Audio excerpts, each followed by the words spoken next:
এ সপ্তাহে পড়া শুরু করেছি টেস গেরিটসেনের দি সার্জন। বইটা অনুবাদ করেছে রুদ্র কায়সার আর প্রকাশ করেছে বহু পাবলিকেশন। প্রথমে বলতেই হচ্ছে বইয়ের printing quality, page quality, overall বইয়ের কোয়ালিটি অত্যন্ত চমৎকার। বহু পাবলিকেশন চমৎকার একটা কাজ করেছে। তারপরে এই বইটা সম্পর্কে অলরেডি আমি ভালো কিছু রিভিউ পেয়ে গেছি। অনেকদিন ধরে চিন্তা করছিলাম যে এই বইটা পড়বো। সো ফাইনালি এই সপ্তাহে এই বইটা পড়া শুরু করেছি।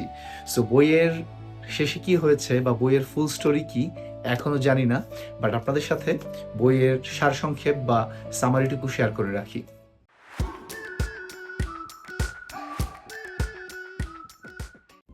আমেরিকার বস্টনে ঘুরে বেড়াচ্ছে এক বিকারগ্রস্ত খুনি।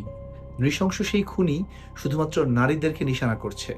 গভীর রাতে চুপি চুপি তাদের অ্যাপার্টমেন্টে ঢুকে পড়ে এবং রিলিজিয়াস কিছু রিচুয়ালের মাধ্যমে তাদেরকে মেরে ফেলে। নিখুঁত হাতের ছাপ দেখে পুলিশের সন্দেহ হয় এই কাজটা কোনো একজন ডক্টর করছে। খুনের রহস্য উদ্ঘাটনের দায়িত্ব পড়ে বস্টন পুলিশ ফোর্সের হোমিসাইড ডিটেকটিভ থমাস মুর এবং জেন রিজলির উপরে। তারা তদন্ত শুরু করতেই চমৎকার এক তথ্য পায়, এই পুরো ঘটনার সাথে ঘনিষ্ঠভাবে জড়িয়ে আছেন একজন নারী। তার নাম ক্যাথরিন কর্ডেল। ঘটনাক্রমে মিস ক্যাথরিন কর্ডেল অত্যন্ত সুন্দরী এবং খুবই দক্ষ একজন চিকিৎসক।